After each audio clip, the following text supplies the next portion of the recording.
കോൺഗ്രസിലേക്ക് വന്നാൽ തീർച്ചയായും കോഴിക്കോടേക്കാണ് പോകുന്നത്. എന്തായാലും ഈ കഴിഞ്ഞ ദിവസത്തെ KPCC നേതൃയോഗങ്ങളിലൊക്കെ ഈ സ്ഥാനാർത്ഥിത്വവുമായി ബന്ധപ്പെട്ട നേതാക്കളുടെ പരസ്യ പ്രസ്താവനകൾക്കും സ്വയം പ്രഖ്യാപിത സ്ഥാനാർത്ഥിത്വ ആ വിഷയങ്ങൾക്കൊക്കെ എതിരെ രൂക്ഷ വിമർശനമാണ് ഉയർന്നത്. KPCC പ്രസിഡന്റ് കെ സുധാകരനായാലും AK ആന്റണി ഉൾപ്പെടെയുള്ള നേതാക്കൾ ഇതിനെ രൂക്ഷമായാണ് വിമർശിച്ചത്. നേതാക്കൾ ഈ ലോക്സഭാ തെരഞ്ഞെടുപ്പ് അടുക്കാൻ പോവുകയാണ്, മറ്റു തെരഞ്ഞെടുപ്പുകളിലേക്ക് ശ്രദ്ധ കേന്ദ്രീകരിക്കേണ്ട, കൃത്യമായി കൂടിയാലോചനകളോടുകൂടി മുന്നോട്ട് പോകേണ്ട സമയമാണ് എന്നാണ് കഴിഞ്ഞ ദിവസം നേതാക്കൾ വ്യക്തമാക്കിയത്.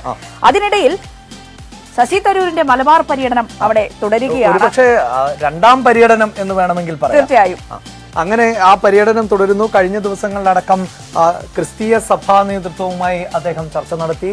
പലരും ഈ കോൺഗ്രസിലെ ഏറ്റവും ശക്തനായ നേതാവ് ശശി തരൂരാണ് എന്ന് പുകഴ്ത്തി. ലീഗ് നേതാക്കളുമായൊക്കെയുള്ള ഒരു കൂടിക്കാഴ്ച, മുസ്ലിം സാമുദായിക നേതാക്കളുമൊക്കെയുള്ള കൂടിക്കാഴ്ച ഒരു ഘട്ടത്തിൽ നടന്നു.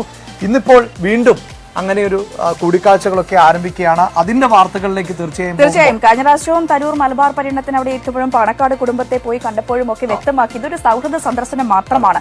ഞാൻ ഇവിടെയൊക്കെ വരുമ്പോൾ പാണക്കാട് കുടുംബത്തെ പോയി കാണാറുണ്ട്, അത്രയേ ഉള്ളൂ എന്നാണ് കഴിഞ്ഞ ദിവസം കുഞ്ഞാലിക്കുട്ടി ആയാലും തരൂരായാലും അന്ന് വ്യക്തമാക്കിയത്. ഇന്നും തരൂർ വ്യക്തമാക്കുന്നത് ഇത് സ്വാഭാവിക കൂടിക്കാഴ്ച മാത്രമാണ് എന്നാണ് അദ്ദേഹം പറഞ്ഞു വെക്കുന്നത്. പക്ഷെ അതിന് പിന്നിൽ കൃത്യമായ രാഷ്ട്രീയമുണ്ട് എന്ന് നമുക്ക് ഉറപ്പിക്കാൻ കഴിയുന്നതുമാണ്. എന്തായാലും വിനേഷ് കുമാർ ചേരുന്നുണ്ട്. Vinesh, good morning. മലബാറിൽ നിന്ന് ഇന്ന് നൽകുന്നത് ഒന്ന്, ഈ വന്യമൃഗങ്ങൾ ജനവാസ കേന്ദ്രങ്ങളിലേക്ക് ഇറങ്ങുന്നു എന്നുള്ളതാണ്. അത് ജനങ്ങളെ നേരിട്ട് ബാധിക്കുന്ന ഒരു വാർത്ത. അതേസമയം രാഷ്ട്രീയത്തിലേക്ക് വരുമ്പോൾ മലബാറിൽ നിന്ന് നൽകാൻ സാധിക്കുന്നത് തരൂരിന്റെ സന്ദർശനം തന്നെയാണ്. ആരൊക്കെയായാണ് തരൂർ ഇന്ന് ചർച്ചകൾ നടത്തുന്നത്? എന്താണ് ആ ഒരു ടൈം ഷെഡ്യൂൾ?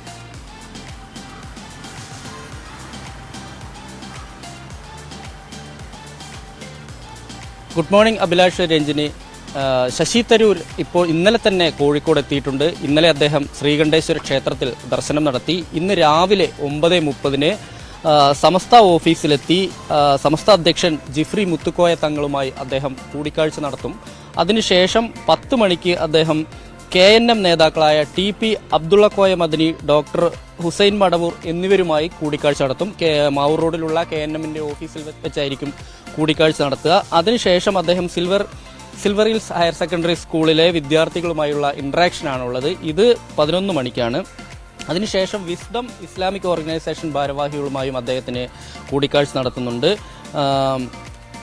5 മണിക്ക് ശ്രീകണ്ഠേശ്വര ക്ഷേത്രത്തിൽ വീണ്ടും അദ്ദേഹം ദർശനം നടത്തും എന്നാണ് നമുക്കറിയാൻ കഴിയുന്നത്. ഒപ്പം തന്നെ 6 മണിക്ക് അദ്ദേഹം കേരള ലിറ്ററേച്ചർ ഫെസ്റ്റ് കോഴിക്കോട് നടക്കുന്നുണ്ട്. ഇവിടെ ഒരു സെഷനിൽ അദ്ദേഹം പങ്കെടുക്കുന്നുണ്ട്.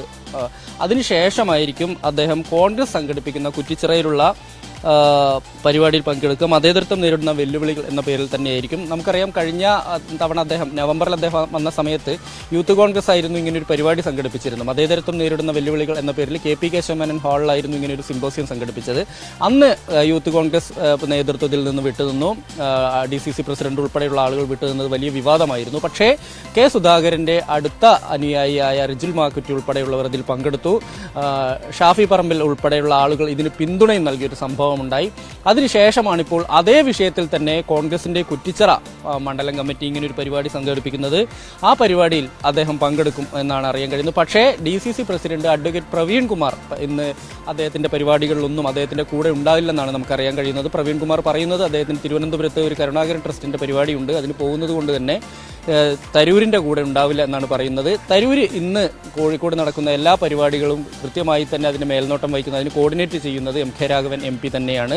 കോൺഗ്രസിലെ പ്രമുഖ നേതാക്കളെല്ലാം തന്നെ കൂടെ ഉണ്ടാവും എന്നാണ് ഇപ്പോൾ MK രാഘവൻ ക്യാമ്പിൽ നിന്ന് നമുക്ക് അറിയാൻ കഴിയുന്നത്. എന്തായാലും ശശി തരൂർ അല്പസമയത്തിനകം തന്നെ ഈ സമസ്തയുടെ ഓഫീസിലേക്ക് ഇറങ്ങും. 9 മണിയോടുകൂടി അദ്ദേഹം ഇറങ്ങും. 9:30 ജിഫ്രി മുത്തുക്കോയ തങ്ങളുമായുള്ള കൂടിക്കാഴ്ച.